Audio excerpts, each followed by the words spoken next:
Welcome to Secret Podcasque. Welcome to Secret Podcasque. Hello. Hi, everybody. I'm Dustin White.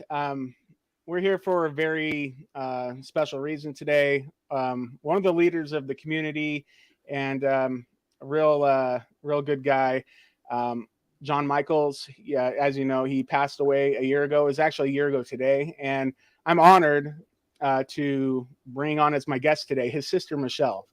And so, Michelle, I just want to say thank you so much for taking the time out of your day to come and chat with me about your brother, who was a big influence on a lot of people that you might not even know, and a big part of a lot of people's lives, whether they know it or not. So, Michelle, thank you so much for being here. Really appreciate it. Thanks for asking me. Yeah.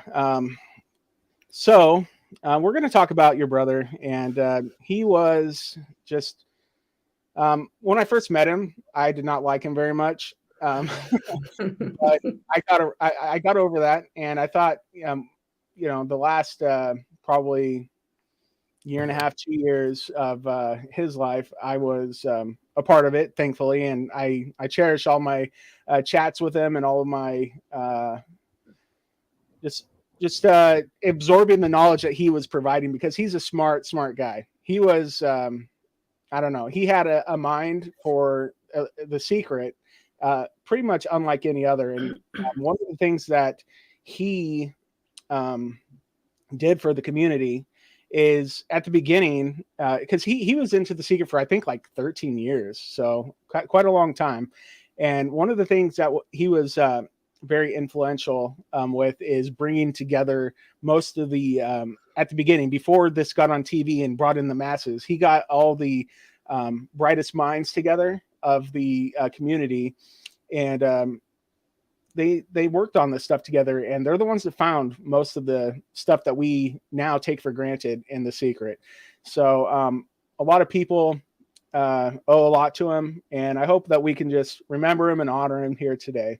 And I'd like to chat with you and get to know a little bit more about him, because, well, when I chatted with him, it was mostly about the secret. Very little about his personal life, very little about his about anything else. So I don't know. I'd just like to ask you to begin with. You grew up with John. I did. How was that? Like, he was older than you.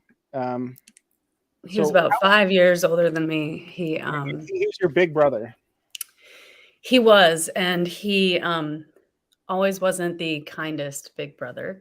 John was, as a child, very similar to what he was as an adult. He's so extremely intelligent, but he focused it on things that interested him. So in school, like, his drive was always just toward anything that he found interesting. Everything else he couldn't care less about and didn't apply himself. So as you can see, he's clearly very, very bright. But as a child, he's hilarious. He could make you laugh. Anytime I was with him as an adult, I knew that I'd always laugh. He's very quick-witted, and he's very, very good at conversations. And I don't know, as a child, he was pretty much what he was as an adult. Yeah, he had a kind of a dry sense of humor, and I really appreciated it. I thought he was funny. The sarcasm. It's the sarcasm for me. Yeah, from what I knew, like, he had his, trademark backwards cap. He had the goatee, he had just a love for these treasure hunts, and he was so willing to share everything that he had made, whether it was like something he figured out or not, he was willing to share it. And not a lot of people are willing to do that. Like, it's becoming more and more where people are willing to share things in the treasure hunting community. But he kind of started it because a lot of people keep their secrets really guarded. And right. I can understand that. Well, they want to be the ones that yeah. Yeah. But I admire him for, being willing to like throw ideas out that could potentially cost him digging up the buried treasure, because he was a guy that was willing to go all over the country because, well, his job enabled him to travel a lot. So he was able to go to a lot of these places and get, eyes and boots on the ground. So that was really cool.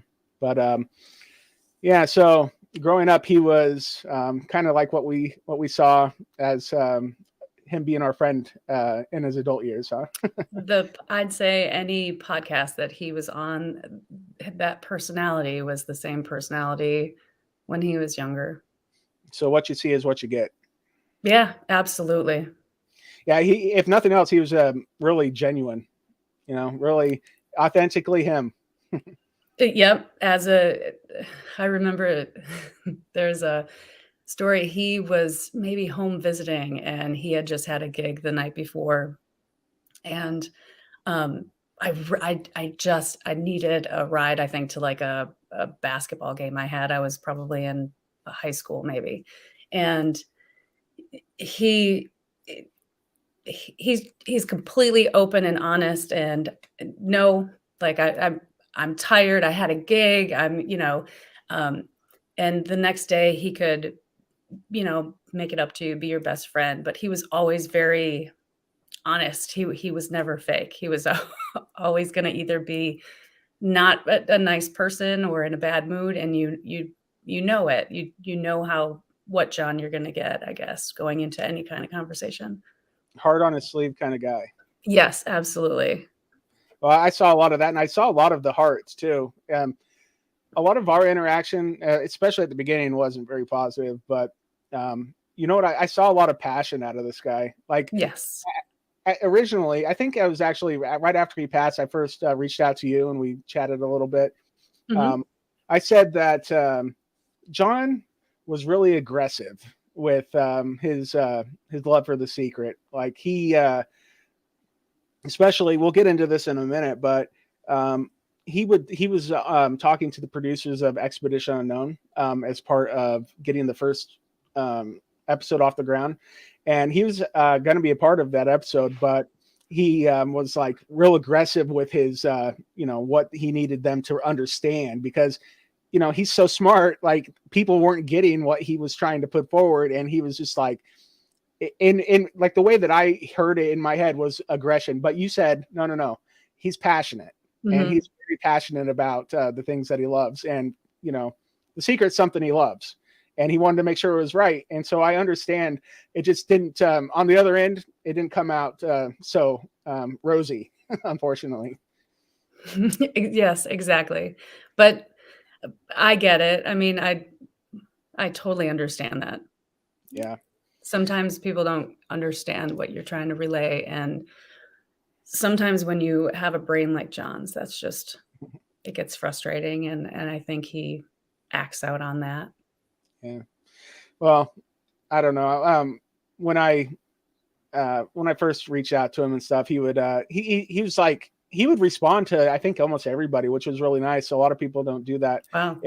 He was kind of short in his answer though, like yes, no, because he was someone that we look up to because he had a voice in the community.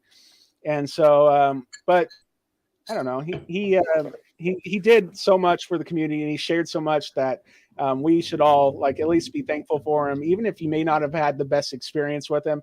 He did a lot for this community. And one of the things that he did, I touched on it a moment ago, but he's one of the guys that was responsible for getting this on TV for Expedition Unknown.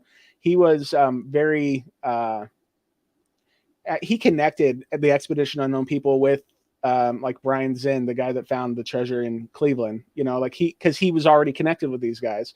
And had he not had the interactions he had he not had, compiled this group of, basically super friends, they wouldn't have had so much to go off of and maybe not even made the show. One of the things I think that really hurt John is they went to Milwaukee, his hometown, during that first episode of Expedition Unknown, and they used somebody else. It's a guy named James Renner, who's a super nice guy. I've met him, he's lovely. He's a really intelligent guy as well. But I think they used him over John because John, felt a little aggressive on the phone. Yeah. But I did notice that too. Like when my daughter and I watched that, when we became aware, I mean, again, I was completely, this whole community was unknown to me. And when he passed, a lot of people from the treasure hunting community kind of reached out.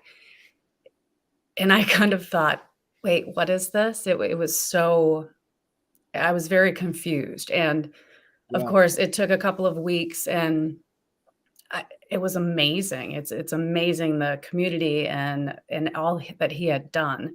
But we did watch that episode, and I was kind of surprised that I didn't see him make any kind of at all.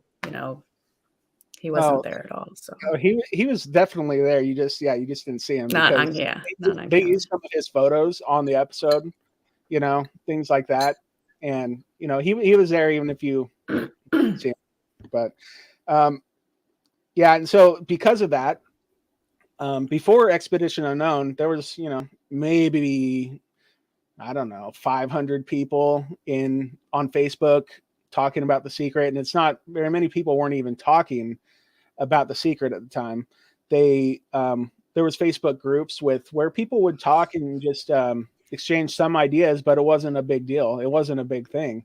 After Expedition Unknown, well, suddenly there's 1 million people that have just watched this treasure hunt be presented to basically the world over again. Because in 1982, when the book came out, I think they sold, if I remember right, I remember reading somewhere, I think they had initially sold like 60,000 copies of the book, and that was it.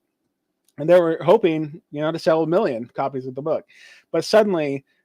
Byron Price is the guy that put together The Secret. His vision finally got in front of 1 million eyes, in part thanks to your brother. So, and he brought so many people into the hunt. I've made so many friends because of what this did, because it was on the Expedition TV show. I can't. In my brain, it just says I need to thank John for making all these friends, because had he not been so critical in getting the TV show made, I wouldn't have made all the friends I've made. So, and him. Yeah. So, yeah. So, 1 million eyes onto The Secret suddenly. Now we have these groups and Facebook pages and everything that have tens of thousands of people joined, and those are just the people that are willing to join the pages. I'm sure there's lots of people that bought the book afterward and maybe will look at these Facebook groups and pages and message boards about The Secret that just keep things to themselves, because it's natural when you're doing these treasure hunts to want to keep information to yourself because you want to be the one that finds the treasure. So it's amazing how much time people devote to it and how I guess addicting it can kind of become. I've seen people post about how much time they've spent on theories and researching it, and it's incredible. Yeah, well, I discovered The Secret about a year before Expedition Unknown with my wife. We started looking into it, and so we knew a little bit before. We would still be into it. Had it not been on TV, maybe I would have be friends with John even faster, and or not faster, but maybe faster. I don't know, but it's just amazing how many people are into it now, and I contribute it to him, and I think a lot of great ideas have been brought forward by these people that had no idea The Secret existed before Expedition Unknown, and it's opened up a lot of minds, and we all have John to thank for that. So after Expedition Unknown, we have the first episode of the Secret Podcast with that your brother had made, and boy, was that a doozy! Like, he dropped a lot of knowledge in that first episode, and I hung on to almost every word. That was back when I wasn't so friendly with him still, but. I listened to each episode many times over just to see if there was any nugget that I can glean out of it. And I'm sure I'm not the only one. Like, a lot of people did that. And then after he put that out and he had like basically because there's 12 treasures, there's 12 casks. He had he had the people on that found the casks, and he did episodes about each individual city where these things could be. Mhm. And it was just a lot of fun, and it was awesome. Have you had a chance to go back to listen to any of those? I've listened, yes. My father and I listened. I'm sorry. Yeah, it's okay.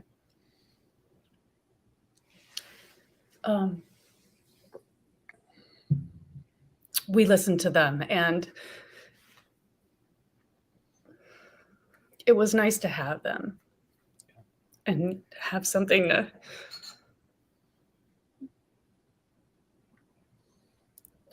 I'm so sorry.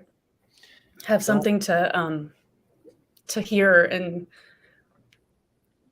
be able to listen to after losing him so abruptly. Yeah. Yeah, I've listened to all of them. They're great. Yeah, they were really, really good for the community. I'll tell you that. And he was really good for the community. He really was, and he touched a lot of people. So I hope you feel that, and you can understand what he meant to a lot of people. Even there's some people that are brand new to the treasure hunt community or to the secret just a month ago that had never even heard of him, but they're there because of him. So he has the amount of people that reached out just to me, not having no knowledge of the community whatsoever, was overwhelming, positively overwhelming. Yeah. Well, I'm happy to hear that. I really am. Yeah. So, well, after he did that series of podcasts, he unleashed upon the world his own treasure hunt, a tribute to The Secret, and that still got people tearing or searching around Louisville, Kentucky, because that's where people believe this treasure is hidden. He never confirmed or denied it, but he did leave a couple of cheeky images of him standing in areas where people have been looking out there. So that was fun. But yeah, so that's just okay. One of the things that people maybe not realize that John did is the people that created The Secret. Okay, the creators. I actually have my copy of the Secret right here. Here we go, original copy. If I open up a couple pages, we see that The Secret was written by Sean Kelly and Ted Mann. The sculptress is Joellen Trilling. It's developed and edited by Byron Price. The illustrators are John June Palancar, John Piard, Overton Lloyd. Ben Ason's the photographer, and the designer is Alex J. I don't know how successful he was to get a hold of all these people, but John really brought all these people that were, critical in making this treasure hunt. He brought them to back to the hunt. And that's incredible because a lot of these people hadn't done anything with The Secret for 35 or 30, it's been 40 years. The Secret anniversary for the 40th anniversary is this November. And so had it not been for John, we wouldn't have, like, Ben Ason is in the groups for The Secret, and he posts all these amazing photographs of his work that he did for Byron Price back in 1981, 82. And he brought Ben into, he would interview him. He would talk to him. He would, and then that's led to Ben being, he sells his prints now, and people love him because they are they're a connection back to this book that everybody loves. And it wouldn't be possible without John. The guy that hid all the clues and all of these beautiful illustrations for where we think these treasures are, that's John Jude Palancar. He is basically, right up there with Byron Price of making these puzzles. And guess who brought him back to the, to the fold to like interact with everybody? It was your brother John. And so I don't know, like if you've ever gleaned anything from or been entertained by having Ben Asen, Joe Ellen Trilling. She's in the groups now. John did that. So I appreciate his hard work and effort in getting to these people when nobody heard from him as far as the secret community goes for decades. And that's been pretty phenomenal. So sorry, I that was a tangent that I didn't mean to go on because I meant to talk about the tribute. The tribute was so like I wasn't expecting it when he launched or before he launched it, because he had reached out to one of the people's names I just read, Joe Ellen Trilling, and he got from her the cask that she was presented after she made The Secret, and she offered it to him when he expressed interest in creating his own treasure hunt.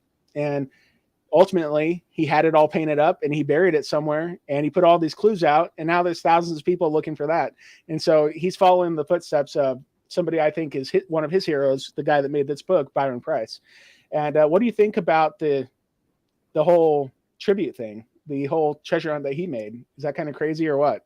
It's incredibly insane in like my mind to one have learned about like this, just the whole treasure hunting community, and then to be told, your brother actually created a hunt and reached out to all these people and had them kind of contribute as well, was pretty mind-blowing. And again, he's so intelligent. He's brilliant, but only on things that he really, really was focused and dedicated to. And clearly this is one of the things that was in the forefront of like his priorities. So yeah. It was pretty incredible when I discovered all of that. Yeah. Well, he was super into it. He really was. And he put so much time into it, probably more than a lot of people. So the first time I met your brother, he was coming, like I live near Portland, Oregon, but I live in Washington State. And he came into town for one of his gigs. I don't remember who it was.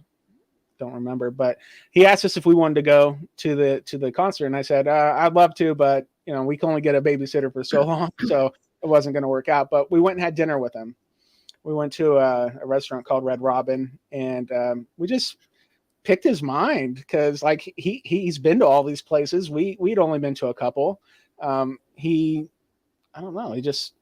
He was super duper cool to talk to, and it was kind of like, wow, I get to meet John. And because everybody is so, like I said earlier, if you know it or not, you're inspired by what he brought to the table for this treasure hunt.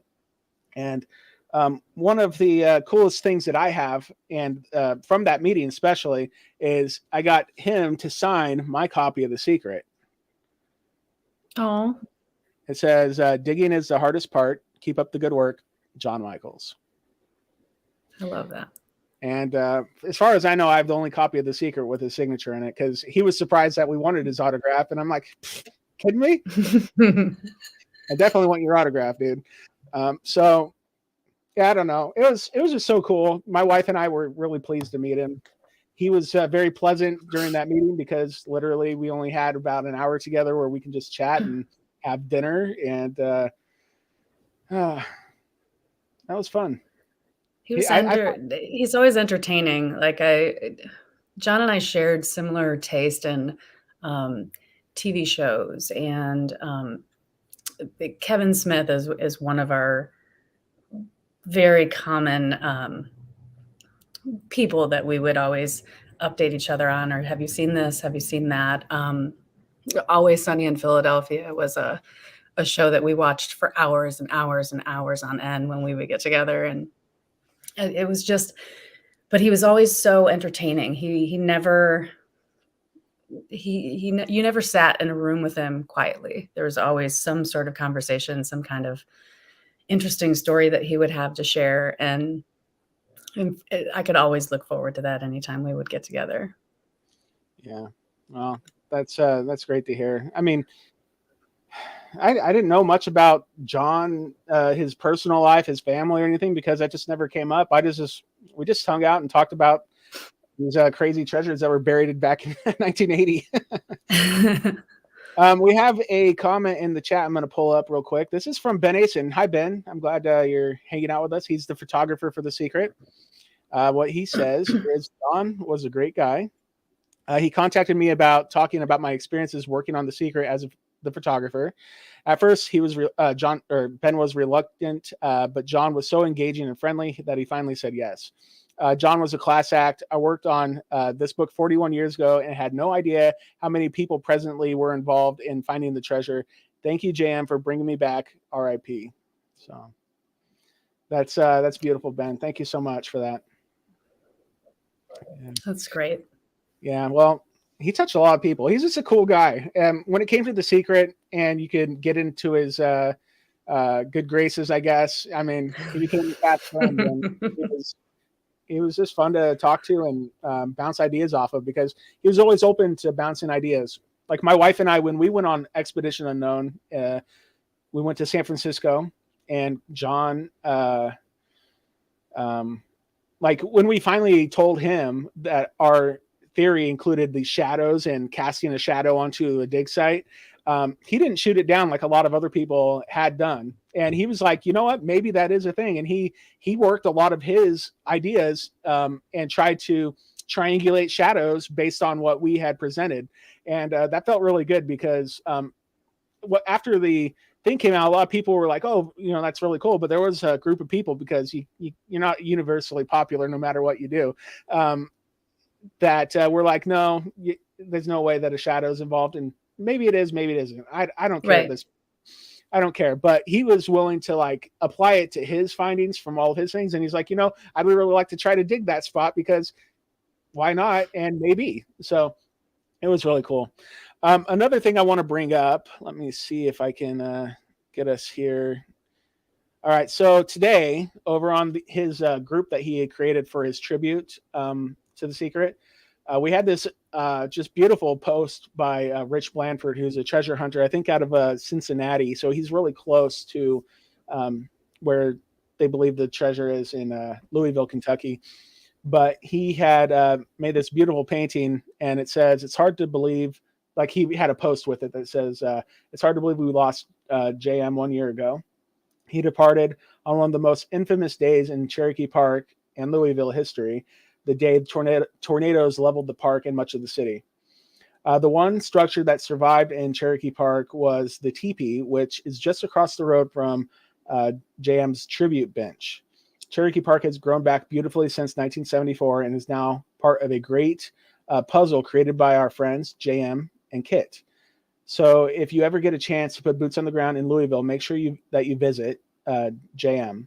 While sitting on his bench, you'll be facing west, and with the right kind of eyes and ears, he may just whisper a clue: Viva JM. And man, I'm really touched by that. Like, it gives me I have goosebumps reading it and looking at this beautiful artwork that Rich painted. So did you got a chance to see this? I did. I saw it in the Facebook group. Yeah. Rich is a very talented artist. Oh my gosh. Yeah. I think Rich needs to go and create a treasure hunt with some of his artwork, like John Palinkar did. Like, it's beautiful. Yeah. Something I forgot to mention earlier that's in this post is Kit Palinkar, who's the son of John Jude Palinkar, who did all the main art for the treasure hunt for The Secret. Kit worked with John to make the tribute. And it's just, I don't know. That's just so cool. Like, you got. Does anyone know how that like evolved? Like how he got him to kind of carry that on? And JM works in mysterious ways. I don't know the whole story. I didn't. That's like, it'd be interesting to hear. The tribute is something I never really asked John much about, because I didn't really want to know too much, because I didn't want people to be like, because I think it was known that he and I were good friends, but I didn't want people to like, I just didn't want to know too much. So I didn't ask a lot of questions, to be honest. But John, I know he became friends with John Jude Palancar, the artist of The Secret. And through that, I'm guessing meeting Kit. And I think in the back of John's mind, he always wanted to make a treasure hunt. And he didn't just make one, he made two. He has another treasure hunt called the Sunset Trail that he worked on with another prominent member of the community and one of the people in John's inner circle. His name's Chris Preacher. He's known as Forrest Blight on the message boards. And together they, did that. And together John and Kit made the tribute. And they're both still ongoing to this day. So anybody listening to this, go out there and potentially figure out what the answer to these treasure hunts and find some legit treasure and buried treasure at that. So yeah, just super cool. I just wanted to share this post from Rich Blanford because it's beautiful and very, very touching. So I'm going to get us back on the screen here, but yeah, that's good stuff. There was one other thing I wanted to pull up here. Forgive me while I do this. It'll be just a second. I wanted to have your brother kind of on with us. There he is. And I'll just have him playing in the background. Yeah, he was just, I don't know. I don't know what else there is to say, but he's just a cool guy. Touched a lot of people. Love the Captain Crunch shirt that he has in this video. But yeah, he's just a fun dude. And whether you know it or not, I want to say thank you to you for sharing him with us because you may not have had much to do with getting him to the treasure hunt community, but you're his little sister and part of his family, and we just thank you and your family for John. Yeah, I don't know if you know this, but John, I think he was maybe 18 years old, maybe even younger, started working at he was a DJ for like a radio in Milwaukee, a radio station in Milwaukee. And he just has that voice. That's something that you can't deny. If you ever hear John's voice, John's voice, but he started very, very young, and he was one of the youngest people to work for the radio station. And that's kind of where he, I guess, started everything, going from that to sound engineering and working with bands and things like that, but then to podcasts. So it kind of came full circle. He came right back to using that radio voice, and for good.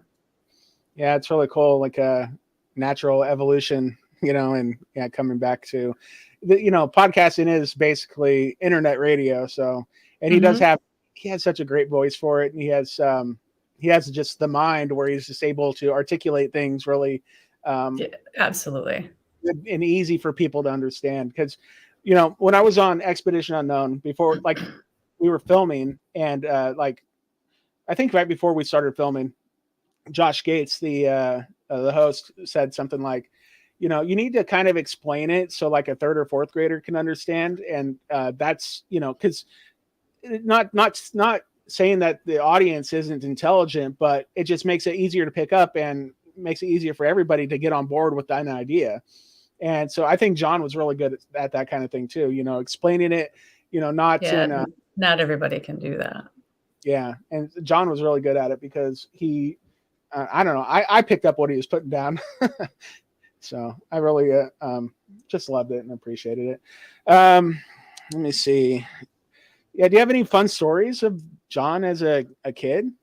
Fun stories of John as a kid. Yeah. Just anything that. Nothing really. I think because you just put me on the spot to ask me it now, there's all this, just a vacancy inside of my head. I'm sure there are plenty. Yeah, sure. But John and I as kids were, me and I was about 5-6 years away from both my older brother and my younger sister. We have a half sister who's younger, and he and her were a little closer because the split in age was about 11 years. And for me and John, we literally were oil and water when we were younger. We always had our good moments and good times, but we had a lot of fighting and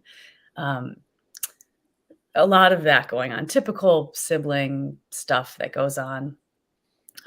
But he was always fun to be around. He was always a pleasure, I guess, to have, and especially in adulthood, like I said, we would kind of get together and we would. It was rare, but when we would, it was always pretty great. He was just always fun to be around. Yeah. Well, look at this guy. Do you see this video over here of that's that's your brother. Yep. That was Santa Claus, but John Michaels pretending to be Santa there with rendition of. Yeah, well, he did this holiday special that he put together for a couple of years, where he would get people from the community together, just in a big live stream chat to talk about the secret and talk about things that have maybe happened in the past year in the treasure hunting community. And he would bring people on like Joel and Shirley and Ben Asen and John G. Palancar.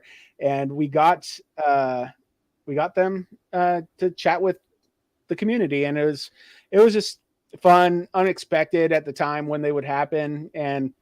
Or when the first one happened, it was kind of unexpected. And when the second one happened, it was just, I don't know. I wasn't like, he invited me to be a part of it, but I didn't know what to fully expect. And it was just fun because like I said, we had like John Jude Palancar on with us. And we had, let's see, I'm going to kind of skip through the video here. This is Brian Zinn, one of John's good friends. He was the guy, he and his friend Andy Abrams found the treasure cask in Cleveland back in 2004. And, we get all these people from the community to come and chat with us. And it was amazing. There's both the guys there. And I don't know. It just made it so much fun for the community. And he enhanced the community is what he did. He enhanced enjoyment of the secret. And that's not easy to do when the book's just been available for 40 years. He really enhanced it for a lot of people. He always, I love seeing these videos that his smile and his laugh was always pretty well known. Yeah. Oh yeah. Well, he was fun. Here's a comment from a buddy of mine and John. This is Eric. He said, this is from YouTube. I really liked meeting John and felt a great kinship. I appreciate his unique perspective. Thanks for having this remembrance. So yeah, no problem, Eric. Glad to see you here. I miss talking to you, Eric. I should reach out soon. Sorry that I haven't. But yeah, like this, what we're viewing here is John with myself, but we have John G. Palancar, the guy that everybody would love to pick his brain. Everybody. And John had that access, and we have Ben Asen in the other square, and he's the guy that he was one of Byron Price's best friends, and it's just amazing to have these people that he kind of brought together to tell these fun stories about making the book or just the life of the author or the guy that created the book, Byron Price. And there is like a really, strange similarity to what happened with Byron Price and with John. Byron Price passed away back in 2005, and he was the only one that knew where the treasures were for the secret. And now we have John with the tribute. Thankfully, a couple, I don't know how many people know, but at least one person I think knows where the treasure is. And it could, if worse came to worse, something could, could happen and it be called off if it had to. Like if it was like the Forrest Fenn treasure hunt where people were like dying looking for it, it could be that could be prevented if it happened. But thankfully we're not going to have to think about that. But yeah, I don't know. I just want to let you know that he was thought very highly of. A lot of people really loved your brother, and we all learned a lot from him. So that's what if I don't say anything else, we all learned a lot from him. I do appreciate you taking the time to do this. I think that this whole Podcasque is really great. And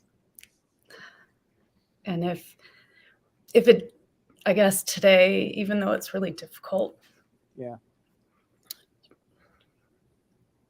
Give me a second. Yeah. Just seeing his contribution to all of this, it, I guess, softens the blow. Yeah. I know it of does. Having lost. Yeah. I know it's not easy. You and I have shared tragedies in our lives in the past year, like I don't want to talk much about it, but I lost my sister this year too. And it's sorry. Heart-wrenching. And I know what you're going through, and you know what I went through, and it sucks.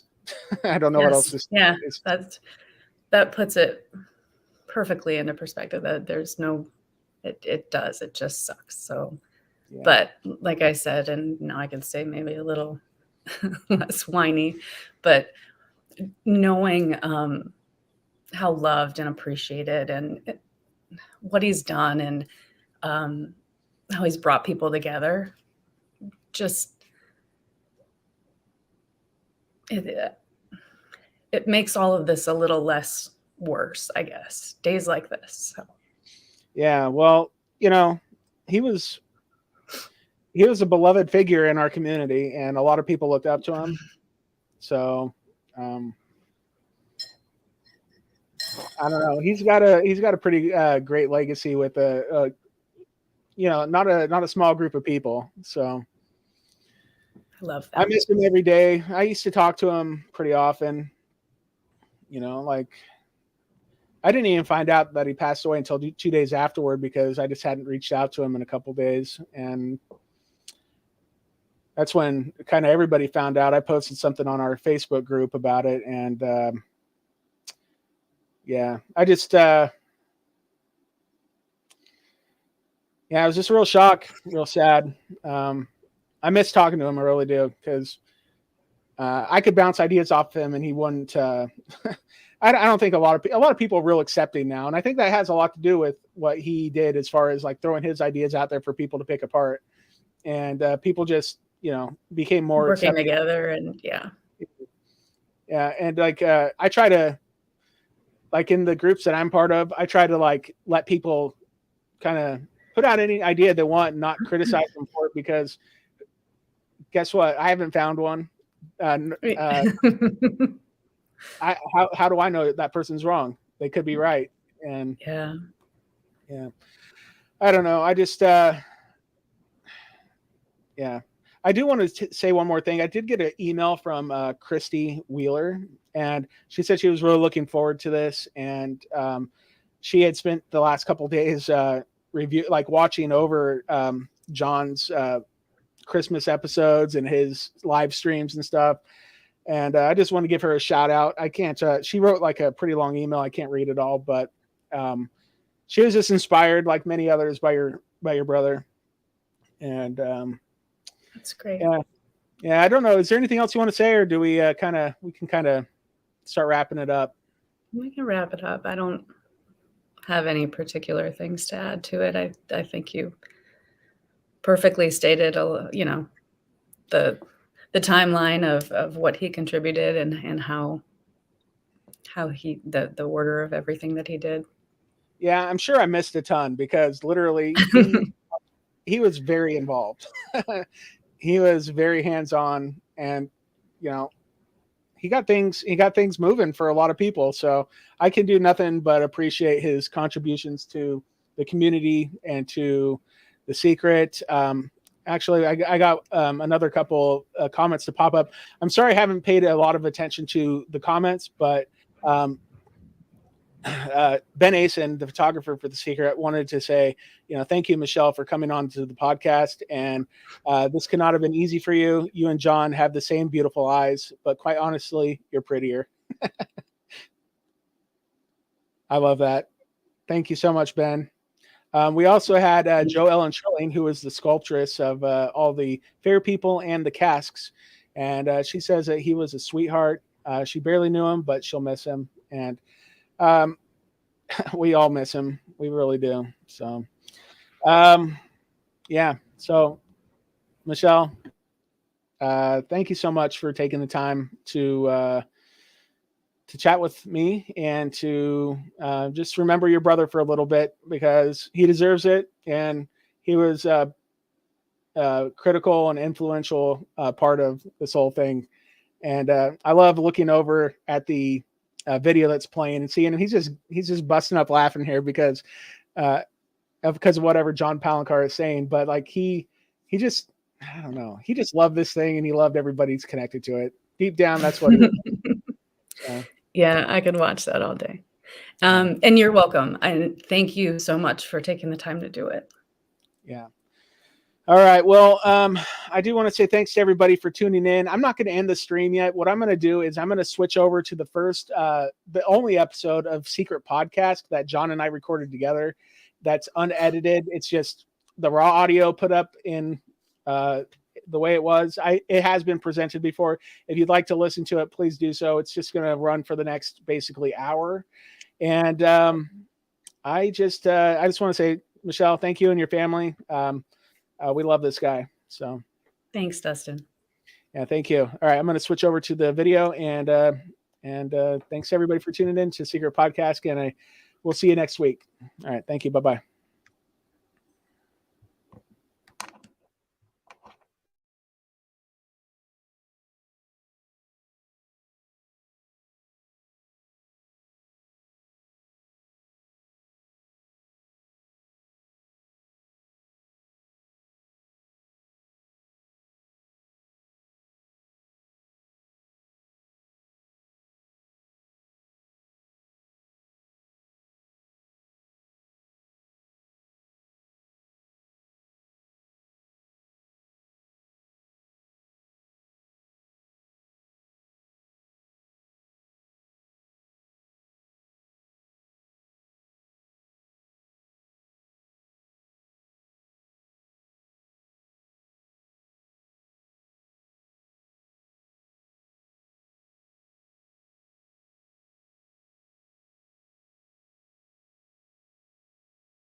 I mean, there's a lot to discuss, bro. Welcome to Secret Podcasque, hosted by John Michaels and Dustin White.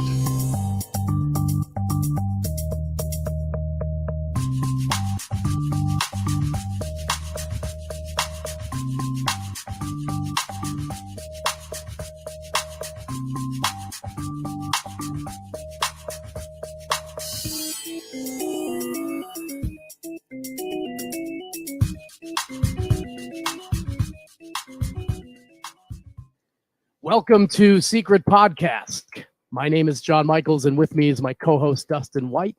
And together on this show, we are going to dive deep into the mysteries of the secret treasure hunt created by Byron Price and released by Bantam Books in 1981. Both Dustin and I have a varied history and pedigree with this treasure hunt. I've done a prior podcast on it. Dustin's been on a reality TV show digging holes for it. We both know the puzzle pretty well, all 12 cities. And our goal is to discuss all kinds of theories relating to this hunt, past and present, and to use our discussion of the hunt to encourage you to think about your own theories in different ways. We're also going to have a segment at the end of every show to discuss current news in the treasure sphere. We're going to update you on other treasure hunts, keep you up to date on current happenings regarding some of your favorites. Like this episode, we have an update on Fandango, but let's not get ahead of ourselves. Let me tell you what else is going on in episode 1. First of all, let's say hi to Dustin. Are you there, buddy? I am here, man. How are you? I'm good. I'm pretty excited about what we have going on. We're going to do a lot of interesting stuff in this first episode because there's been a lot of stuff that's happened since the last time I did a podcast. Quite a few things have happened. Many things have happened. We've had multiple TV shows made about the treasure hunt. We've had treasures found. I mean, there's a lot to discuss, bro. There's a lot going on. So I want to let you know in this episode, we're going to take another look at Chicago, Cleveland, and especially Boston and discuss what commonalities, if any, that they might have. We're going to discuss the recent interview with John Jude Palancar, and I didn't want to let you down on this maiden voyage. So I'm also going to spill the beans on the cask being detectable with a metal detector, as well as give you the test tone signature that it gives off when you run a metal detector over it. So, but I want to start out the first episode. I want to start out right now by dissecting the latest interview with John Jude Palancar. He said in the last interview with Josh Gates that the puzzles were being solved in the order of difficulty and the order he painted them in. And he noted that the puzzle commonly related to Manteo or Roanoke Island was the next one in line. So we're going to talk about Chicago, Cleveland, and Boston and see what we've learned and how that will help us moving forward. But Dustin, what else was said in that interview that we should take note of? I know you have the transcript there somewhere. Yeah, we've got it. And before I touch on that, I do want to say, hey, thanks for asking me to be a part of this project with you. It's a real honor. And, I hope we can do everything we can do to help more of these things be found. That's probably the... Yeah. I'll tell you, I was having dinner recently, and this sometime in the last year, just before the pandemic took place. I was having dinner with a good friend of mine, someone who's part of the treasure sphere, the secret sphere, so to speak. I won't say any names, but he sat me down and he said, John, the podcast sucks. You got to do something. So I figured I would find a guy who had some valid information, knowledge about the puzzle that could discuss it with me. And we would go forward and talk about all this new stuff that's come to light. And I think that through doing this, you and I are going to probably butt heads a little bit on some things, but that's good. I think it's going to give people a different way to look at their own theories, and maybe some progress will be made. Who knows? Yeah, well, I'll do my best to challenge you when needed, but because of some of your inspiration from your prior podcast, like that, it opened up my mind to think about things in a different way. And so I'm hoping that this podcast can kind of do the same thing for other secret treasure hunters out there, or not even just secret treasure hunters, just anybody searching for one of these hidden treasures out there. Yeah, it's a lot to take in, and by hearing people talk about it, sometimes that makes things click in your head. So, I find it interesting that even though 3 casts have been found, none of the finders, or anyone else for that matter, could fully satisfy all the clues in retrospect. for their respective puzzles. But even still, Rob, Brian, and Jason still found casks. Well, Jason had a lot less work to do than the rest, but still, none of those guys can fully explain all of the riddles and clues in the puzzles. I can't. I don't even know if I have them all yet. Certainly, Boston's going to be an interesting one to dive into. But, you know, they still found the spot. They still figured out where it was. It should be noted that they found the 3 easiest ones, according to JJP. Maybe. He actually said that they're almost being found in the order of difficulty. So there's probably at least one out there that's in the middle somewhere. So there's one that is less difficult than, say, Boston. And, you know, it's ripe for the picking. Is that the medieval scarecrow, Roanoke, Outer Banks, Manteo puzzle? Maybe. It might just be. Who knows? Yeah. I mean, yeah, some time's passed since Rob, Dave, and Eric found theirs. Quite a bit of time. As well as Brian and Andy. It's been quite a bit of time since they found theirs. And in the past, I've taken a good look at Chicago and Cleveland and have found new things. John Palankar says there is not one way to do all of these puzzles. Yeah, right? Is that what he said? That's pretty funny, actually. Yeah, he said that, and Josh Gates looks at the camera for a second, gives it a little bit of a shifty eye, and I felt like he was staring right into my soul. You know, like he was looking. All of us. Well, no, I think he was looking directly at me and Deidre, my wife, because we were using a shadow theory, and we thought it encompassed every puzzle. And when John Palankar says there's not one way to solve these things, you know, that's challenging our theory. Yeah, but I agree. But we're going to talk about that in a second. I mean, he says there's not one way to solve them, but there certainly do appear to be commonalities between the clues in each city. Yes. In the past, these commonalities have been attributed to a method, an A to B type scenario. I don't know if this was intended or if it was just a byproduct. But by the way of evidence, you can find a landmark given in the painting, the image or verse to get to the park the treasure is in. And this road's name is somehow also included in the verse or the image in some kind of riddle. Some examples of this are St. Clair Avenue or possibly Euclid Avenue in Cleveland, leading from the Terminal Tower to the Cultural Gardens green space. Ironically, those two roads along with the green space make a triangle on a map. But anyway, you know, there's several examples of this happening. Another one's in Milwaukee with Step on Nature, cast in copper. We find it again in Charleston with King Street, where White Point Garden is, and the Pearman Bridge, and then in Manteo with Ride the Man of Oz. I mean, are all these coincidences? I don't think so. Right. So I would agree with John that there's not one way to do all the puzzles. There's probably 6 ways to do 12 puzzles, is what I'm guessing. Yeah. I mean, think about it. You have longitude and latitude lines in 10 of the 12. So 10. Which ones are missing? Latitude. Which ones are missing? You can't use them. Milwaukee and Boston. Well, I think Boston has half of it. I think Boston has the full latitude and longitude.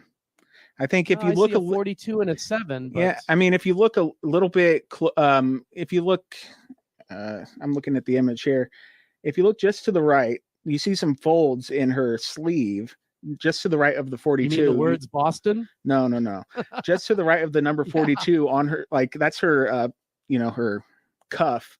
On the sleeve of her dress, you see 2 creases that form almost a 7 and almost a 1, and they're right next to the 4 and the 2.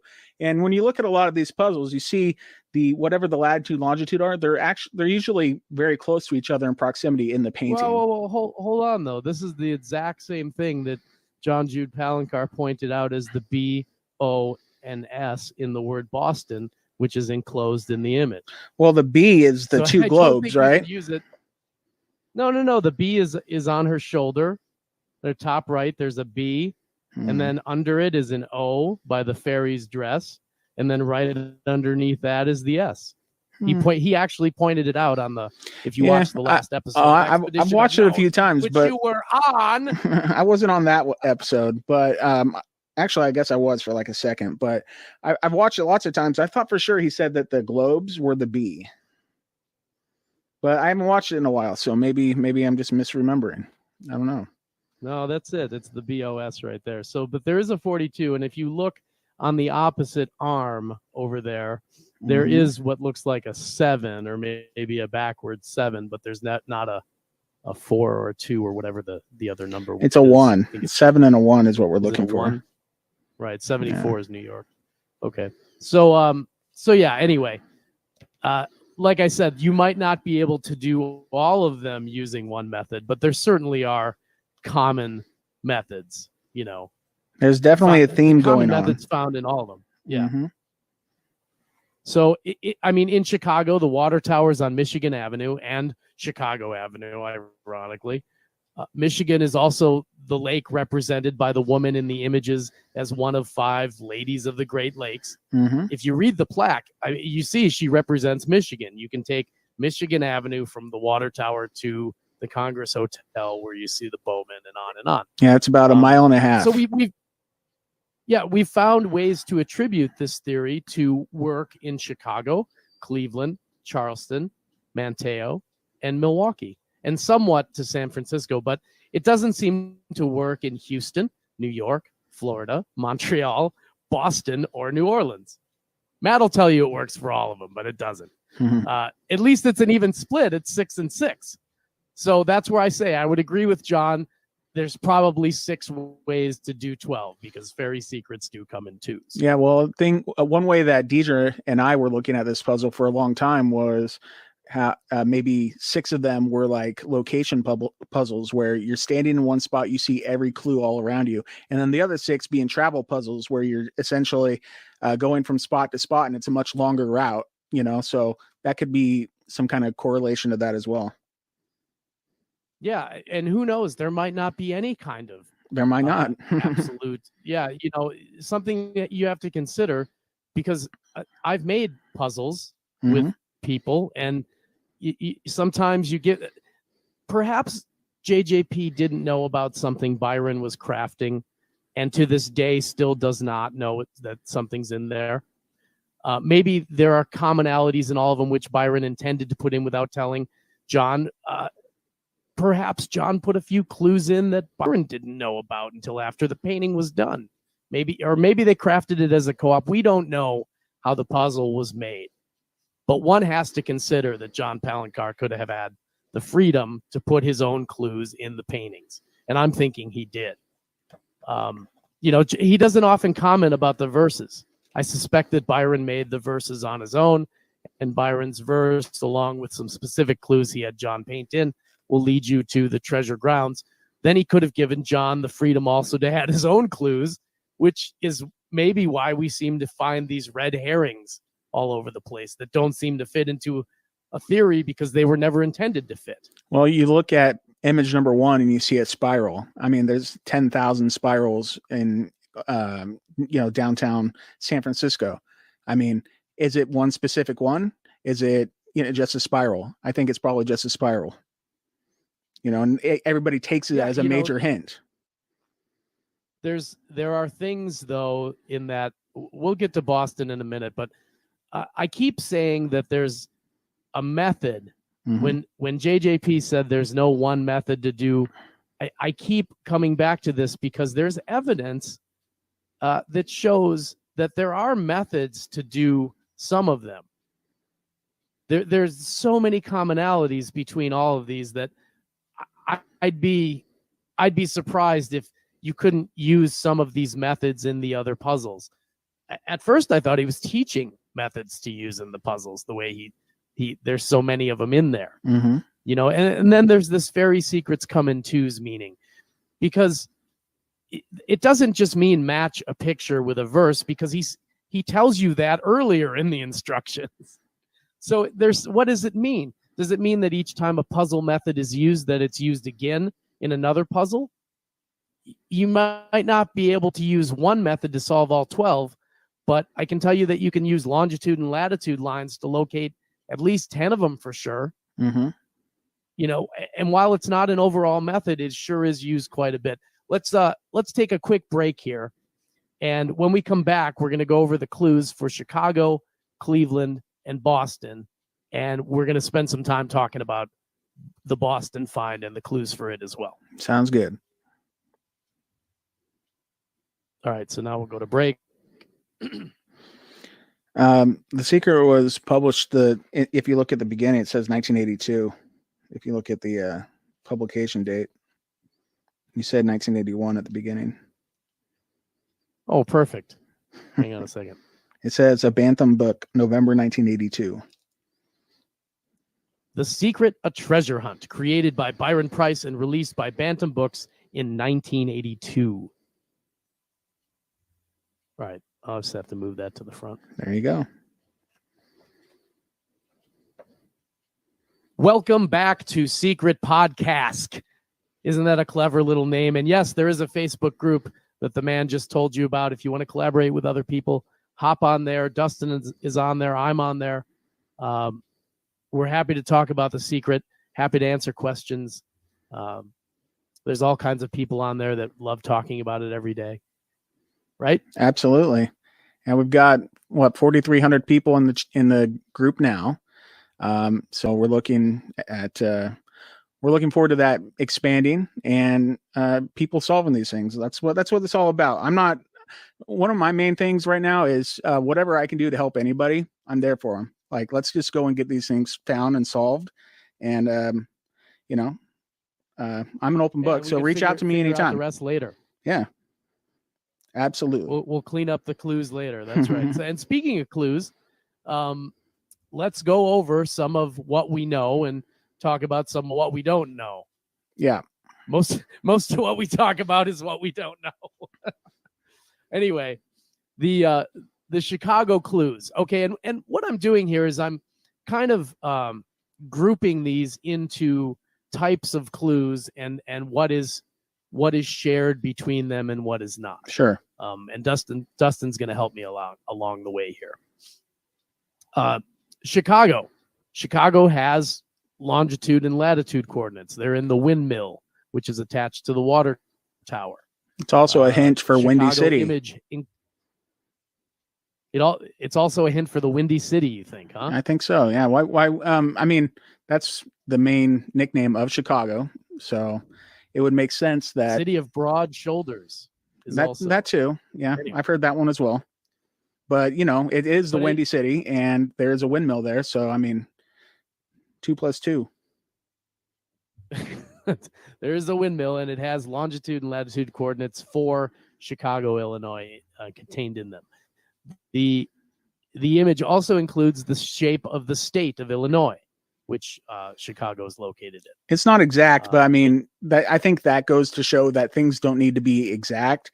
I've heard some people say that one of them there's only one that's really exact. The Ohio one. Yeah. It's pretty good anyway. The Ohio one's still only partially a map, but the Charleston one is pretty exact. Yeah. That one is pretty good. I've heard some people say though, like maps, don't have to be exact, but other objects like that you're looking at that would be represented in the real world have to be exact matches. Personally, I don't subscribe to that. I think 70% matches might be good enough, but I don't know. What do you think? I think those people are making up rules. Yeah, right. That's not, who knows?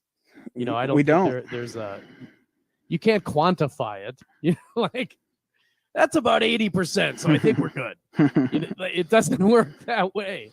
Well, I'm just saying, what I'm saying is that, if I can visualize something as something in the book and it maybe there is like one extra, maybe it's leaning or something, or maybe something's if there's something a little bit off, but I can still say, hey, I think this is what it is in the book. I think it's valid to take that as something that could be part of a clue. I wouldn't just write it off immediately. Some people do. Well, we're going to get to one of those when we talk about Boston here in a little bit. Mm-hmm. But Chicago has coordinates, includes the state shape, has a city icon. It has the Chicago Water Tower on it. The treasure grounds are not near the city icon. About a mile and a half away, south on Michigan Avenue. Yes. Right. And Michigan Avenue, there is one road from the icon to the park, and it's, as Dustin said, Michigan Avenue. The Chicago puzzle uses a city map in the image, as well as a bump on the ear and a G written in the ear to point out Grant Park. So if you found that map match of the, it's kind of like a wooden structure where she's pouring the water over onto it. Below is like a little wooden structure. Yeah. Well, that exact representation is on the map of Chicago, right in the area of Grant Park. Yeah. When you showed that to me the first time, like I was pretty amazed. I was like, wow, that's like something that's hidden in plain sight, and it is what it is. Stuck it right in there. So Yeah. there's some maps being used. You see two statues along the way that are in the image. So you can match up two statues. One is named after Michigan Avenue. Mm-hmm. We have an image match for every riddle of the verse. In other words, there is something in the image at the place you're standing to confirm that you've solved the riddle correctly. M and B, L sits, all that cryptic stuff. There's an image match at that location to let you know, yes, you're right. Yeah. Has an image match at the dig site. Although it didn't seem to tell you exactly where to dig, it was there at the dig site. Depends on how you look at it. Right. Well, the verse also tells you where to look plainly, and counting is involved. Remember 10 by 13? Yeah, for sure. Then you have the cultural connection at the treasure grounds. So many people have tried to put this together. I'm going to go with Grant was the first U.S. president to visit Ireland. I'm going to go with that one. Well, his grandfather was Scottish and Irish, and they have a very short but very prominent St. Patrick's Day parade that goes down the middle of Grant Park, right past the cask site. So it is very Irish. Like the Irish are celebrated there every year, so works for me. All right. And the cask lid shows a daytime setting. Yeah, on the underside. 5 o'clock. Now did I miss any? Nope. I think we didn't. You didn't specifically say the Bowman when we were talking about the statues. That was one of the statues that you passed by. Right. Last month, I did the walk with Rob Robel, one of the finders of the Chicago cask and key, and that was pretty amazing. I know you did the same thing. Well, you've done it a couple times with them, right? Many times. Yeah. So that was pretty exciting, though. One thing that I did notice when I'm standing at the treasure ground, looking at the fence and fixture, that's the thing that's been my primary objective for a long time, is looking at that fence and fixture. If you look beyond it and up, you can see the Sears Tower. Back in 1980, that is the tallest building in the world. And we got, I don't know how that relates to the puzzle or anything, but it's something that stands out, and it's like a very big, landmark. You see, it's the first thing you see coming toward Chicago, I'm sure, right? So that's just something that I noticed. I don't know if it means anything, but I haven't really thought about it, inserting that into the puzzle at all. But it was something that was very, I don't know, just memorable for me about standing in the spot. Yeah, it's a cool spot to stand in. Yeah. Especially if you knew what happened there. Oh, absolutely. So let's go to Cleveland now. Cleveland clues. Cleveland has longitude and latitude coordinates. Yep. Written plainly, real big in the middle of the image. It includes the state shape somewhat, or part of the state. Well, actually, when I look at the image here, and we have the latitude, longitude, one of them says 1442, the other one says 1881, and it is funny that we get right, they're mirrored. Yeah, it is. And well, the 18 and 81 are, the 14 and the 42 aren't, but that could be the whole kind of like reflection thing that we're probably about to talk about, like looking at the puzzle kind of backwards or in a mirror like setting. But 41, 42, 81, 81. Mm-hmm. That 1881 essentially is on the statue of George and Essu, mm-hmm. Which is part of the. We'll get to it in a minute, but yeah, that's actually on that statue. But I would have to say, yeah, the coordinates are are mirrored in a, it's a puzzle in itself. Yeah, I just think it's funny that we get, in a lot of these, we do get like 2 sets of like latitude, 2 sets of longitude to box things in, like you see that in the San Francisco puzzle and whatnot. But this one has 14. So if you flip that to 41, you got 41 and 42 basically, but then you have 81, 81. It's just a little curious that this one doesn't have like 81, 82 or 80, 81 or whatever. It's not needed, but it's just curious that it's a little bit different.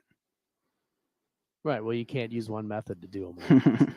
Didn't the guy tell you that? Yeah. Hey, you know what? I just thought about something. We were talking about John Palancar earlier, saying that he thinks that they're being solved, or they're almost being solved in order. Maybe that means Cleveland was actually the easiest, and Cleveland, Chicago, Boston is the order. That's what I'm thinking. And I'm thinking that there's so much.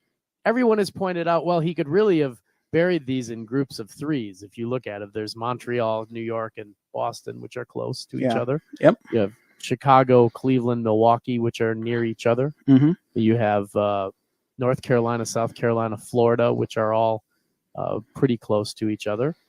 And then you have the 3 that are kind of out west. Houston and New Orleans are close, and then the San Francisco one. Yeah, San Francisco's all by itself. I'm wondering if each group of 3 had a easy, medium, and hard puzzle going on. I can't help to wonder. Anyway, getting off track.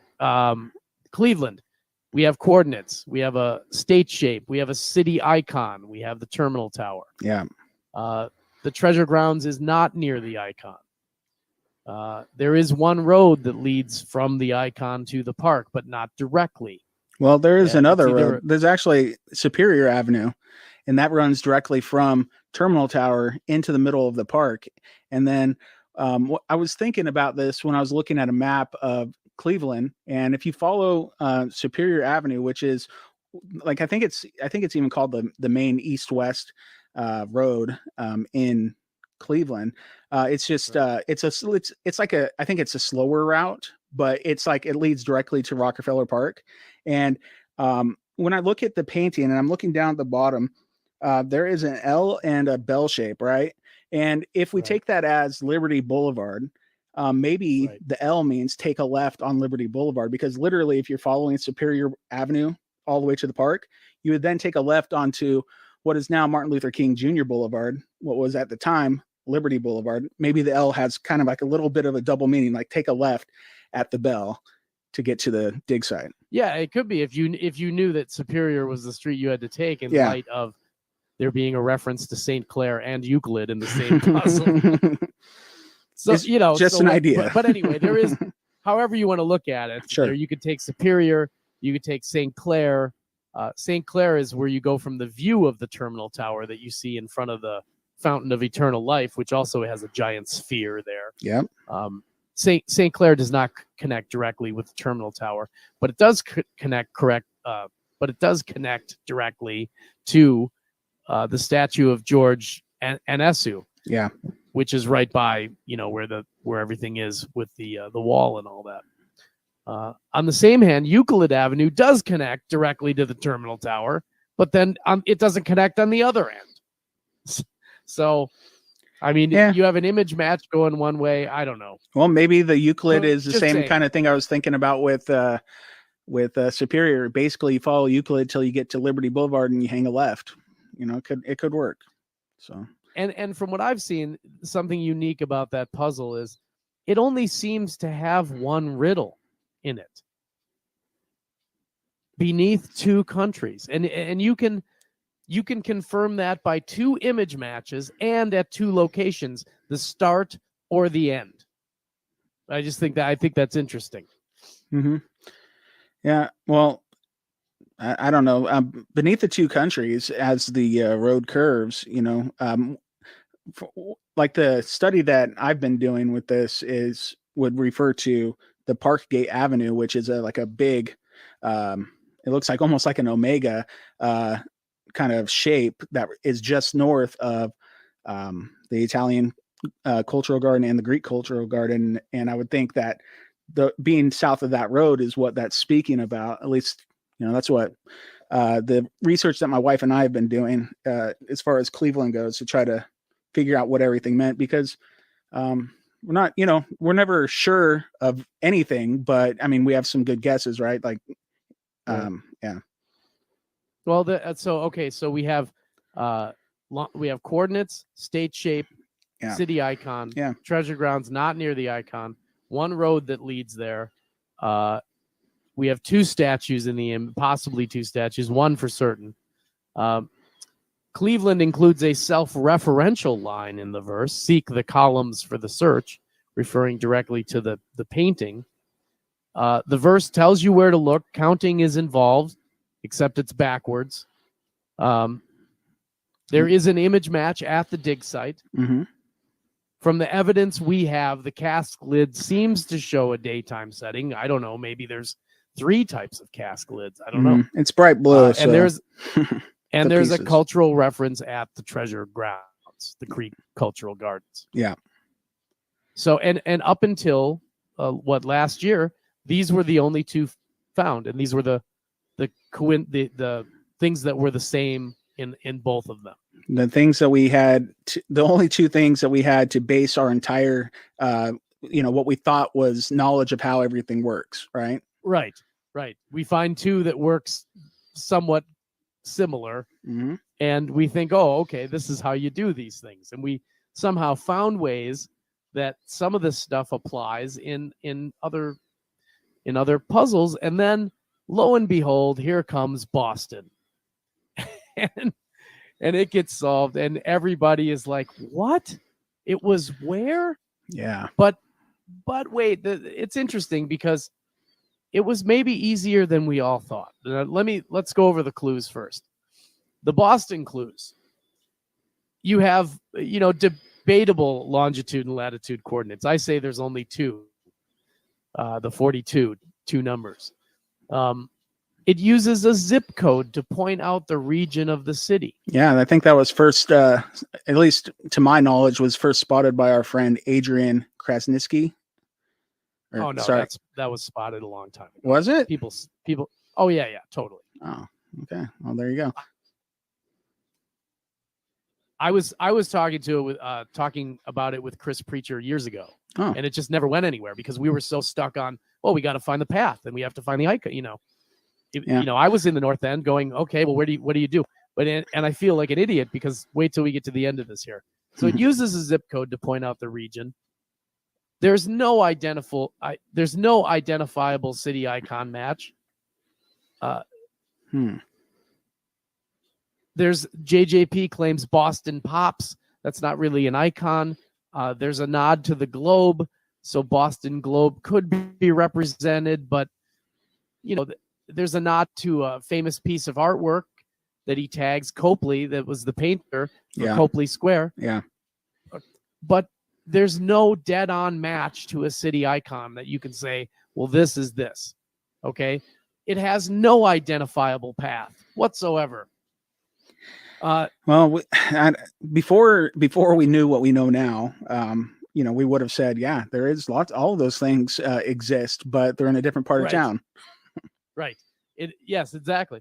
So it has no identifiable path. It has a self-referential line. All the letters are here to see, which we didn't even know until after it was found. It does have an image match at the dig site. It has several, in my opinion, which I'll show. Okay.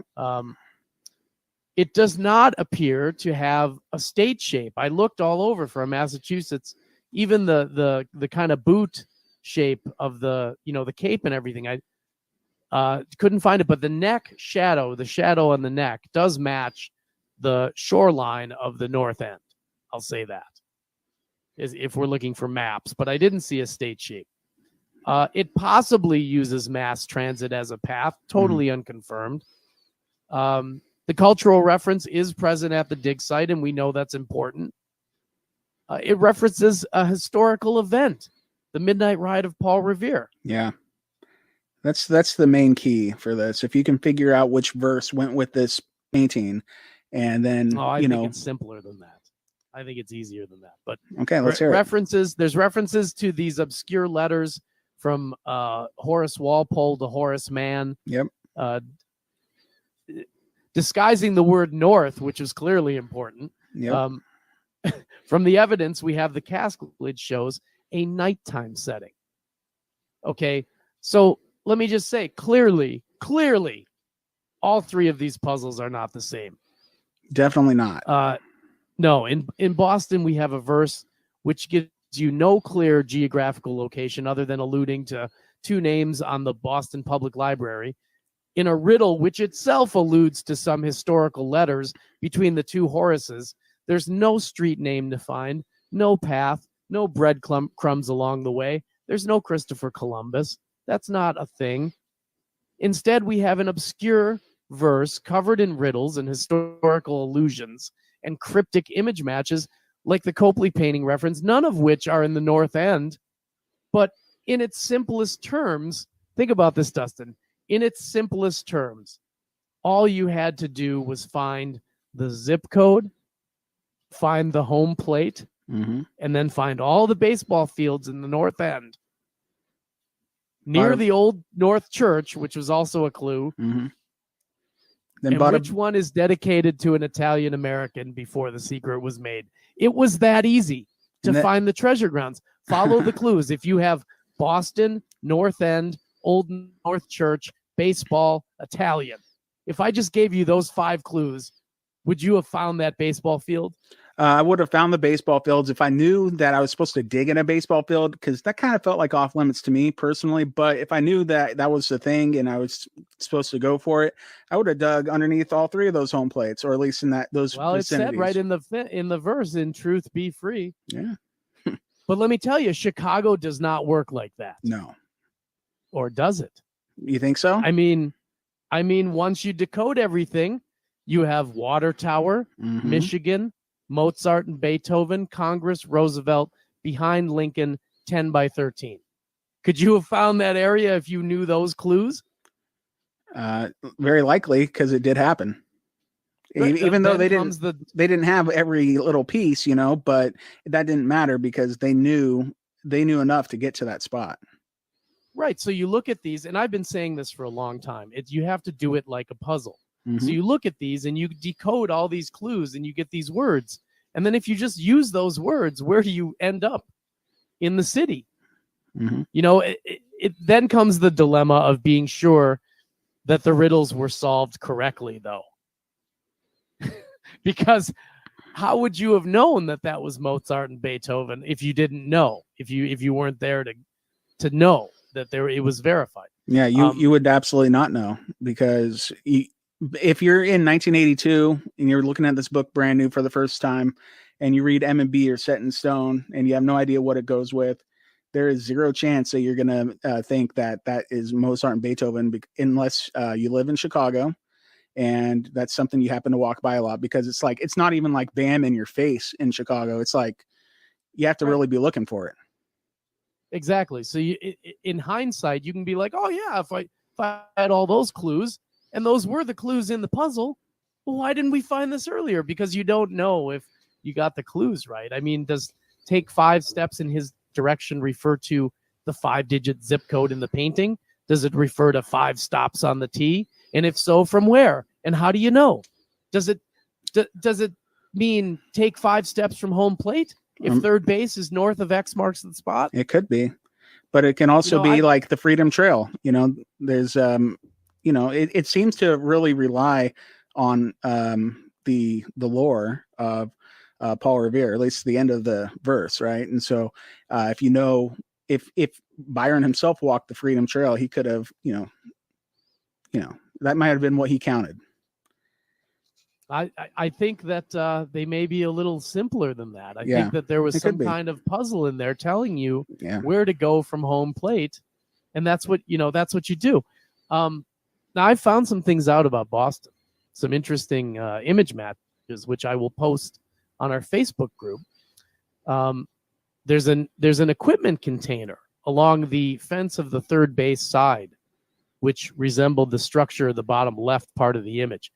And in the image, you see 3 spheres. The bottom right one is on a pedestal. Now, if you look directly behind home plate, you'll see 3 round balls on pedestals, as a vehicle barrier on the street. And they've been there all the way going back as far as any pictures that I've seen. So, that possible image matches that were overlooked, who knows? Mm-hmm. There's also an interesting match getting off of the, when you get off the T at the Boston Garden, which is the North End station, when you walk out, the view of the city skyline looks very, very much like the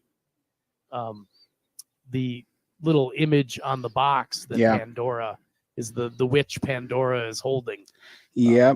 When you showed that to me, I was like, wow, I think that's it, because it's not as bunched up. If you're there in person and you're looking at these buildings, it's not all bunched up like it is on the box.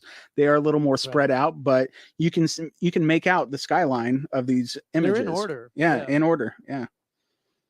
Yeah, it's crazy.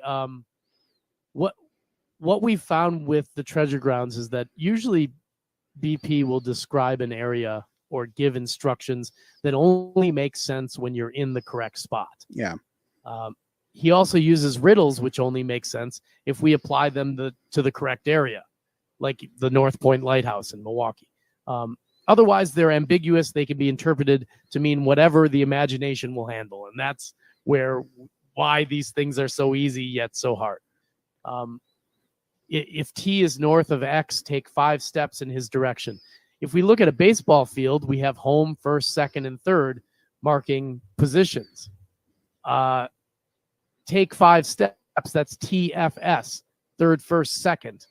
Anyway, it could be a thing. It's easy to find all these correlations after you know. Yeah, for sure. Hey, so something that I have a friend that I chat with about The Secret pretty often. Her name is Jennifer, and one of her things that she keeps going back to is if you're in 1982 and you're buying this book, if you're not in one of the cities where one of these casks are hidden, you probably don't, you don't have much of a chance whatsoever, because these things were made for people. These puzzles were tailored to the people that lived in the city at those times. And so that's why Rob and his friends were able to find it. Jason identified the north part of Boston. He's lived in Boston a long time, right? And we have Andy and Brian. They weren't from Cleveland, but, they got some help from a community that did a lot of research and whatever. What I'm trying to say is, like, when we look at these puzzles, the best people that had the people that had the best chance at finding them were people that lived in the city at the time. And, that they're going to have, it was basically the puzzles were created for those people, right? You get what I'm saying? I think they were created for whoever wanted to solve them and because you can get to a city without the use of the internet, for sure. You could go to the library, look up coordinates on a map and recognize things. And, I think people who really wanted to get into it could have done it. Yeah. I don't think the Forest Fen treasure was put out there for people who are only in Wyoming. Definitely not.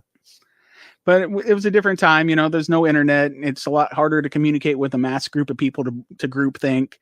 So I don't know. It's just it's something that's always stuck in my mind when she would tell me that. And I'm like, yeah, well, maybe. Certainly easier if you lived in the city. But, I think about Mark and down in Houston and how much he knew how much he knew Herman Park and how often he was there. And I don't know. Yeah. It's funny how easy they are in retrospect, and then that's the thing. How hard they appear to be in real life. Anyway, hopefully people have taken a new look at things based on what we've just said. We'll provide some pictures and kind of evidence to show what we were talking about in the episode on the Facebook group. But for right now, let's close out this section, and we are going to go and talk to Deidre, who has just gotten back from Maine, right? She was in Maine? That's right. Yeah, in Maine, searching for the Fandango treasure from a book that was released in 2007 called Fandango, The Key to the Wind. This treasure is hidden on Mount Desert Island in Maine. We know where it is, or we know what island it's on, but just having a tough time pinpointing that spot. But she went out there and gave it her best effort. All right, we're gonna bring her in right now. Okay.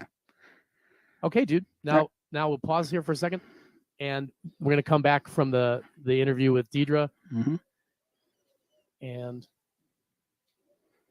all right, everybody, thank you for tuning in and listening to our maiden voyage. There's only one thing left to do, which is the coup de grace, which is to explain about my little adventure with a metal detector. Yeah, I've been dying to hear this. Yeah, I haven't heard it yet. So it's very interesting that we can get any kind of reading off of a metal detector or off of one of these casks. No one has heard anything about this yet. And the reason being is, well, I dropped a little hint on one of the Facebook pages and I just got busy and kind of forgot about it. Yeah. But we've been dying to hear it, man. We've been dying to hear it. Yeah.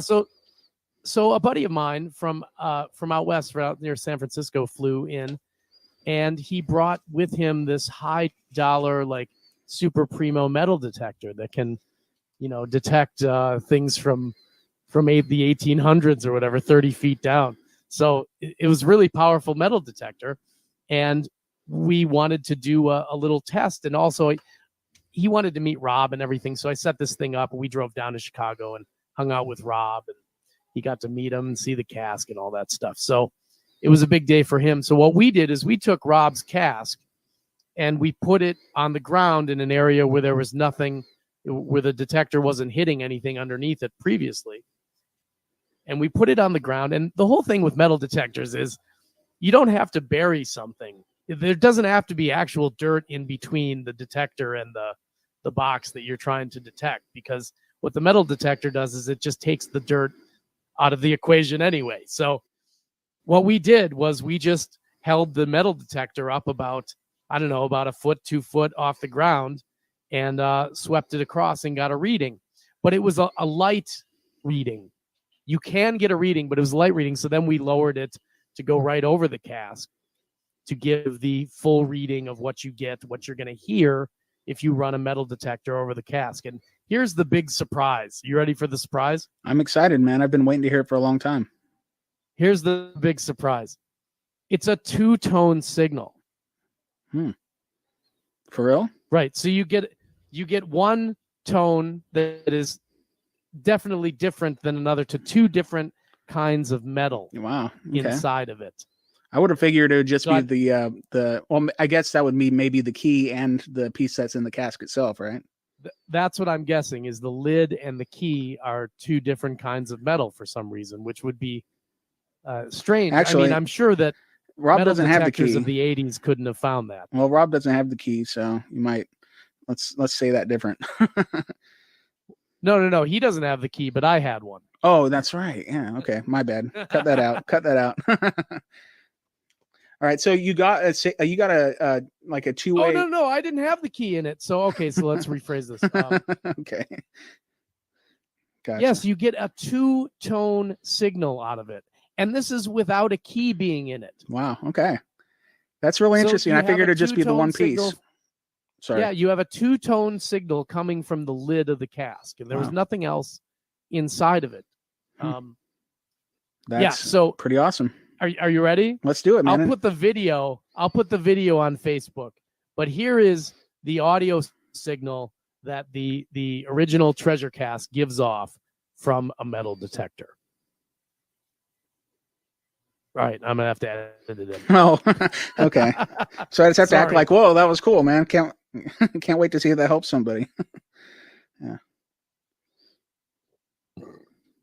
So isn't that cool, Dustin? That's legit, man. I hope it can help somebody. If somebody else has one of those fancy, real expensive metal detectors and they're out there searching for one of these casks, hey, that might be cheating a little bit, but whatever. Let's just get these things found, right? And I'll let you in another secret. Let's hear it. I wasn't able to actually play that because we pre-record the show. So Dustin has no idea what it sounds like until the episode comes out.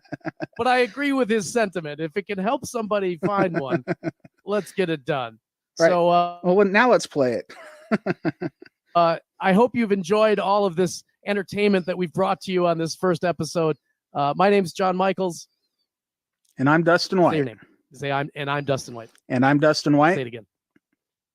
And I'm Dustin And we're White. out of here until next time. You want me to do And it we again? are out of here until next time. You can check us out online on Facebook or anywhere that we post, right? Yeah. Yeah, something like that. Sure.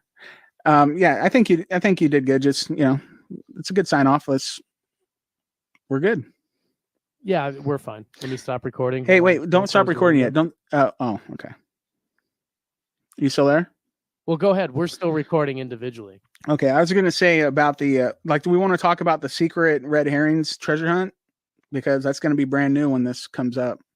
And Yeah, we'll talk about that in the segment with Deidre. Okay, because I don't remember if I told you either I told you, but I don't know if you saw it or not. But I bought 10 copies of it, and 5 of them are to give away to listeners of this podcast.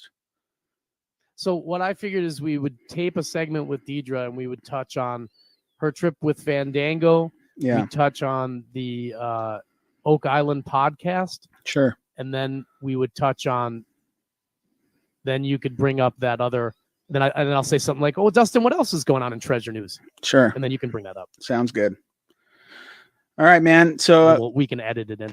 do you think that went okay? So when can we tape with your wife? Yeah, it's fine. I got to edit it. It'll be fine. I wasn't the greatest either, but it'll be fine. Yeah. Yeah. Deidre won't be home until like Friday night, like at midnight. So we can do it through a phone call, or we can do it like on like Saturday or something. No, we'll tape over the weekend or next week. It'll be fine. Okay. Thanks for listening to Secret Podcasque, hosted by John Michaels and Dustin White. We are not affiliated with the website 12 Treasures, Pokemon Go, New Coke, The Clapper, MC Hammer, My Sleep Pillow, Reebok Pumps, or anything colored in mauve or fuchsia. Secret Podcasque is full of vitamins, contains no trans fat, has 0 calories, no additives or preservatives. It's all natural, farm to table, and is organically sourced to provide you with the maximum entertainment. Join in the conversation on Facebook at facebook.com/groups/The Secret A Treasure Hunt, all one word.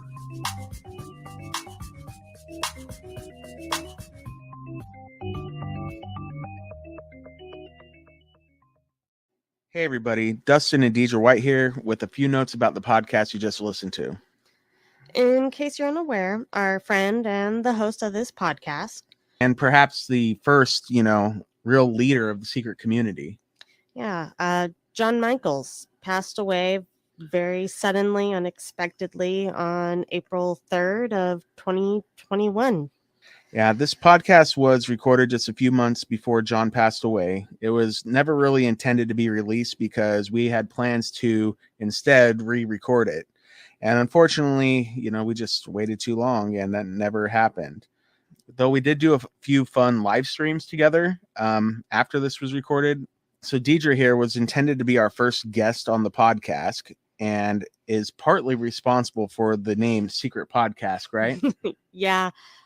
When you guys were brainstorming and JM was sending over ideas of what the name of the show could be, one of them happened to be Secret Podcasque. And at that point, I was like, yes, please. They made it so. Yeah, it was pretty funny. Like, I think he was kind of joking about the name. But I think so. Yeah, Deidre was just like, that's it. And he was giddy afterward because he's like, well, if she likes it so much, it's it's gonna be so. Make so it so. Yeah, so that's how that happened. So in the podcast, we were gonna chat with you. Did you ever find that Fandango treasure? I never did. I didn't find it. I did go out looking for it. It was a great time. I was going to give you the whole lowdown. What was really nice, though, is when that treasure hunt ended, I learned that I was on the right track to solving it, which was great. That is great. Yeah, you were really close, actually, a lot closer than probably almost anybody. So congratulations on that. You didn't solve it, though. You're just like all of us out here that are listening to this podcast and trying, except for a select few, trying to learn as much as we can to go out there and dig and look and find these hidden treasures and Mhm. sometimes buried treasures like The Secret. Anywho, this podcast you listened to was unedited, and you've probably heard some mistakes in there. You probably heard things you were intended to hear. You know, John was a perfectionist. He was a real pro when it came to like audio stuff. That was his thing, right? That was his profession. John was just a perfectionist. He was really He would have never let this go out. no. No But- raw recordings.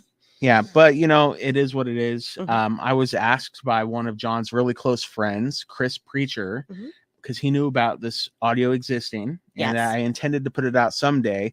And he asked me like, hey, when are we going to get that audio? And I said, I don't know, maybe like when we get to about like a year after John had passed away. So like maybe next April. And he was like, wow, that's too far away. I want to hear it. I want to hear my friend, you know? Yeah. And so I told him, well, we'll look at it and we'll see what we can do. And so this is kind of what we can do. I didn't have it in me, to be honest, to listen to it over and over again and edit it for hours, you know? Would have never measured up to what John would have wanted it to be. Yeah, well, and just emotionally, you know, Yeah. just hearing his voice, you That's what I know, for mean. hours and hours, it would have been tough. So I asked Deidre to figure out a way to get it out there. So she uploaded on YouTube, Mhm. and this is what we've got. I want to thank her for that, and thank you to Chris for encouraging me to get this out a little bit quicker. John, we miss you every day. Thanks again for including us in this project. We wish there were many more episodes of Secret Podcasts, but one is definitely better than zero. It sure is. So we want to thank you for giving us a listen, and to John Michaels. Thanks, John.